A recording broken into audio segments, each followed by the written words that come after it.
वाचक एक और डरावनी बात जोड़ता है, ये नरभक्षी एक रहस्यमयी जनजाति से थे जो मानते थे कि किसी को खाकर उसकी शक्ति और ज्ञान प्राप्त हो सकता है। फिर हम मिलते हैं चार्ली से, एक अजीब आदमी जो वीरान जगह में रहता है। वो एक औरत का पीछा कर रहा है, मजे के लिए नहीं, खाने के लिए। चार्ली के लिए लोगों को मारकर खाना उसकी रोजमर्रा की जिंदगी का हिस्सा है। डरी हुई औरत एक घर में छुपती है, लेकिन चार्ली उसे ढूंढ निकालता है और कुल्हाड़ी से मार देता है। बाद में वो उसके मांस से मीट बॉल्स बनाता है, एक पॉपुलर अमेरिकन डिश का खौफनाक रूप जो आमतौर पर हॉट डॉग्स के साथ खाई जाती है। चार्ली रेगिस्तान के पास एक छोटा स्टॉल लगाता है और वहाँ ये मीट बॉल्स बेचने लगता है। थोड़ी देर बाद एक कपल उसकी दुकान के पास गाड़ी रोकता है। महिला जो कि वेगन है अपने बॉयफ्रेंड से बहस करती है, लेकिन उसका बॉयफ्रेंड परवाह नहीं करता। वह चार्ली से मीट बॉल्स की एक सर्विंग मांगता है, उसे मीट बॉल्स खाने से रोकने की कोशिश करती है। मीट बॉल्स तैयार करते हुए चार्ली मजाक करता है। पता चलता है कि उसका सपना एक मशहूर कॉमेडियन बनने का है। बॉयफ्रेंड हंसता है, यह जाने बिना कि आगे क्या होने वाला है। जैसे ही वे निकलने लगते हैं, चार्ली अचानक उस पर कुल्हाड़ी से हमला करता है और उसे तुरंत मार डालता है। उसकी गर्लफ्रेंड यह सब देखकर दहशत में आ जाती है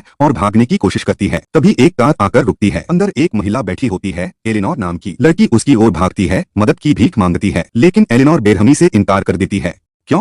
क्योंकि वह जानती है कि क्या हो रहा है। कुछ ही पल बाद चार्ली आता है और लड़की को भी मार देता है। फिर वह दोनों की लाशों को मीट बॉल्स में बदल देता है, क्योंकि यही उसका धंधा है। एलेनोर वापस आती है और हम एक डरावनी सच्चाई जान पाते हैं। वह और चार्ली अच्छे दोस्त हैं, इसी वजह से उसने लड़की की मदद नहीं की। उसे पता था कि चार्ली शिकार पर है। वह सहजता से पूछती है, तुम्हारे कॉमेडी वाले सपने का क्या हुआ?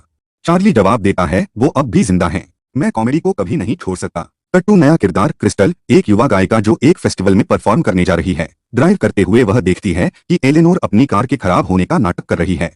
क्रिस्टल उसे लिफ्ट देने के लिए रुकती है। एलेनोर मीठेपन से उसका शुक्रिया अदा करती है और सवाल पूछने लगती है, लेकिन एलेनोर चालाकी से उसे चार्ली के घर ले जाती है। जैसे ही वे वहां पहुंचते हैं, एलेनोर एक हड्डी से क्रिस्टल के सिर पर वार करती है। क्रिस्टल अपनी वैन के अंदर गिर जाती है। एलेनोर उसे फिर से मारने की कोशिश करती है, लेकिन क्रिस्टल मुकाबला करती है और उसे लात मारकर दूर फेंक देती है। जब ऐसा लगता है कि क्रिस्टल बच सकती है, तभी चार्ली वहां आ जाता है। वह उसे पकड़कर एक कुर्सी से बांध देता है, लेकिन उसे मारने के बजाय वह जोक सुनाने लगता है। क्रिस्टल डरी और उलझन में पूछती है, तुम मुझसे चाहते क्या हो? चार्ली कहता है, कुछ नहीं, मैं बस चाहता हूं कि तुम यहीं मेरे साथ रहो। क्रिस्टल चेतावनी देती है, मैं तुम्हें मार दूंगी और यहाँ से भाग जाऊंगी। लेकिन चार्ली चुपचाप चला जाता है और डिनर करने लगता है। उसे अब तक क्रिस्टल को मारने की जरूरत नहीं पड़ी, क्योंकि उसके पास पहले से ही काफी मांस बचा हुआ है। अगले दिन हम शेरिफ वीवर से मिलते हैं। उसे बताया जाता है कि क्रिस्टल नाम की एक लड़की रेगिस्तान में गायब हो गई है। चार्ली के घर पर जैसे ही वो नाश्ते के लिए बैठता है, शेरिफ वीवर उसके दरवाजे पर दस्तक देता है। चार्ली दरवाजा खोलता है और शेरिफ पूछता है, क्या तुम यहाँ अकेले रहते हो? चार्ली सिर हिलाकर हाँ कहता है। जब शेरिफ पूछता है कि क्या वो क्रिस्टल को जानता है, तो चार्ली मना कर देता है। माहौल थोड़ा हल्का करने के लिए चार्ली कुछ मजाक करता है। हैरानी की बात है कि शेरिफ हंसता है। दोनों थोड़ी देर तक कैजुअली बातचीत करते हैं, फिर शेरिफ चला जाता है। बाद में चार्ली टीवी देख रहा होता है और एक विज्ञापन देखता है। एक comedy club open mic nights के लिए स्टैंड अप कॉमेडियंस को आमंत्रित कर रहा होता है। वो उत्साहित हो जाता है, यह उसके सपने को जीने का मौका है। वो अपना पसंदीदा गाना बजाता है और तभी हमें एक चौंकाने वाली बात पता चलती है, वो गाना किसी और ने नहीं बल्कि क्रिस्टल ने गाया था। वो उसकी सबसे पसंदीदा गायिका है और यही असली वजह है कि उसने अभी तक उसे मारा नहीं है। बाद में जब चार्ली पुराने शवों के टुकड़े कर रहा होता है, एलेनोर लौटती है और कैजुअली मांग करती है कि क्रिस्टल से मीट बॉल्स बना दे, लेकिन चार्ली कहता है, अभी नहीं। उसके बाद चार्ली क्रिस्टल के पास आता है, लेकिन वह घबरा जाती है और उस पर बुरे इरादों का आरोप लगाते हुए उस पर झपट पड़ती है।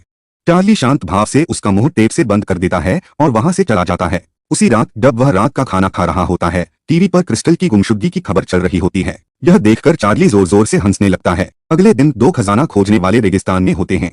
वे आखिरकार उस जगह पहुंचते हैं जहां खजाना छुपा होने की उम्मीद थी, लेकिन वहां से संदूक गायब होता है। संयोगवश ठीक उस जगह के सामने चार्ली का घर होता है, जिससे उन्हें उस पर शक होने लगता है। उधर चार्ली उस रहस्यमयी संदूक को खोलता है। उसके अंदर क्या है ये नहीं दिखाया जाता, लेकिन चार्ली बड़बड़ाता है, ये चीज तो गैर कानूनी है, जिससे पता चलता है कि अंदर कुछ खतरनाक है। बाहर खजाना खोजने वाले चार्ली के घर में चुपचाप घुसने का फैसला करते हैं। अंदर उन्हें क्रिस्टल एक बिस्तर से बंधी हुई मिलती है, जिसे देखकर वे चौंक जाते हैं। इससे पहले कि वे कुछ कर पाते, चार्ली वहां आ जाता है। क्रिस्टल चिल्लाकर उन्हें भागने को कहती है। उनमें से एक आदमी मुकाबला करने की कोशिश करता है, लेकिन चार्ली उसे बेरहमी से पीट देता है। दूसरा आदमी घबरा जाता है और भागने लगता है, लेकिन चार्ली उसका पीछा करता है और उसे भी मार देता है। जब वह उसकी जेब की तलाशी लेता है, तो चार्ली को एक पर्चा मिलता है।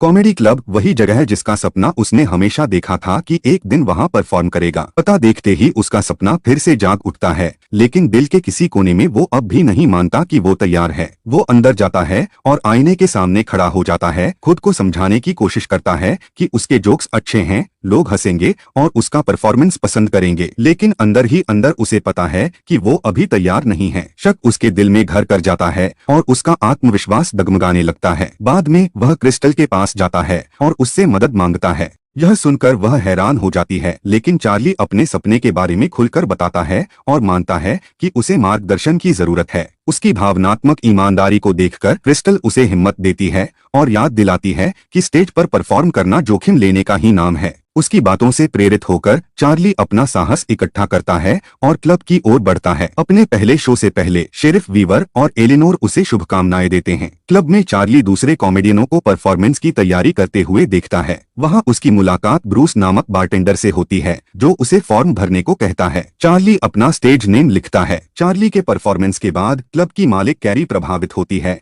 और मजाक में कहती है कि वो अगले हफ्ते के शो में जरूर आए और इस बार कोई मरा हुआ शरीर लेकर आए। चार्ली इस मजाक को सच मान लेता है और घर लौटकर बहुत खुश होता है।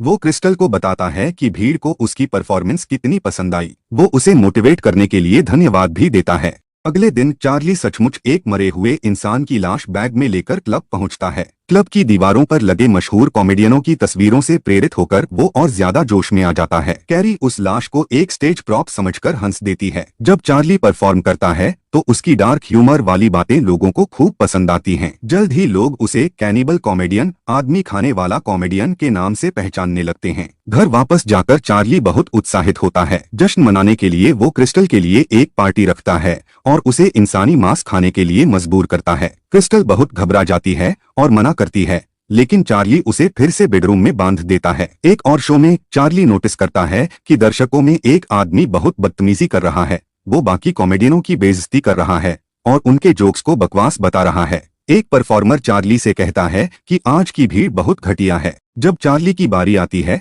वही आदमी उसे भी चिढ़ाता है और यहाँ तक कि उसे चुनौती देता है कि अगर हिम्मत है तो उसे ही खा जाए। शो के बाद एक आदमी चार्ली के सेट की बेइज्जती करता है। उसकी जोक्स की तुलना एक मुर्दा शरीर से करता है, बोरिंग और जान रहित। चार्ली आपा खो बैठता है। गुस्से में आकर वो उस आदमी की हत्या कर देता है और अपने अगले एक्ट के लिए नए प्रॉप्स तैयार करने लगता है। अगले परफॉर्मेंस में उसकी जोक्स पहले से भी ज्यादा असरदार होती हैं और भीड़ दीवानी हो जाती है। परफॉर्मेंस के बाद कैरी उससे बात करता है और चार्ली के बैग में एक अजीब सी चमड़ी का टुकड़ा देखता है। चौंकते हुए वह पूछता है तो चार्ली उसे आश्वस्त करता है कि वह नकली है और उसने खुद बनाया है। जिज्ञासु कैरी चार्ली की जिंदगी के बारे में पूछता है। जब चार्ली बताता है कि वह डेजर्ट रोड के पास रहता है तो कैरी हैरान हो जाता है। उसके बचपन से उस इलाके के बारे में अफवाहें थीं कि वहाँ कभी नरभक्षी रहते थे। चार्ली बस कंधे उचकाकर टाल देता है। जब कैरी पूछता है कि वो इतनी अनोखी नरभक्षी जोक्स कैसे सोच लेता है तो चार्ली शांति से जवाब देता है कि उसे कुछ बनाना नहीं पड़ता, वह जोक नहीं हकीकत में जीता है। चार्ली की बढ़ती लोकप्रियता कैरी को जलन महसूस कराने लगी है। बाद में घर पर चार्ली अखबार पढ़ रहा होता है जब एलेनोर मिलने आती है और पूछती है कि वह अब मीट बॉल्स क्यों नहीं बेच रहा। चार्ली उसे बताता है कि उसने वह सब पीछे छोड़ दिया है, अब वह एक कॉमेडियन है।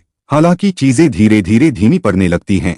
अपनी लोकप्रियता के बावजूद चार्ली को नए शो बुक करने में मुश्किल होने लगती है, क्योंकि बाकी स्लॉट पहले से ही दूसरे कॉमेडियनों से भरे होते हैं। वह अपनी हताशा ब्रूस बारटेंडर से साझा करता है, जो उसे दिलासा देता है कि उसका वक्त फिर जरूर आएगा। अगले दिन चार्ली क्लब में परफॉर्म करने की उम्मीद से पहुंचता है, लेकिन वहां के सभी स्लॉट पहले ही बुक होते हैं। निराश और हारा हुआ वह घर लौटता है, जहां वीवर मीटबॉल्स खाने आया होता है। चार्ली उसे बताता है कि उसे हाल ही में कोई शो नहीं मिल रहे और भले ही वीवर उसका हौसला बढ़ाने की कोशिश करता है। चार्ली को लगता है कि उसका कॉमेडी करियर अब फिसलता जा रहा है। बाद में वह यही बात क्रिस्टल से भी साझा करता है, जो चुपचाप बातचीत के दौरान उसकी एक हथियार को छिपा देती है। उसी रात चार्ली उसे इंसानी मांस खाने के लिए देता है और उसे अपने विकृत दुनिया में और गहराई तक खींच लेता है। क्लब में चार्ली कैरी से प्रदर्शन में शामिल न किए जाने को लेकर आमना सामना करता है। कैरी बिना किसी पछतावे के उसे सच्चाई बता देती है। उसके नरभक्षी चुटकुले अब पुराने हो चुके हैं और दर्शकों ने उनमें रुचि खो दी है। यह सुनकर चार्ली गुस्से में क्लब से चला जाता है। खुद को धोखा खाया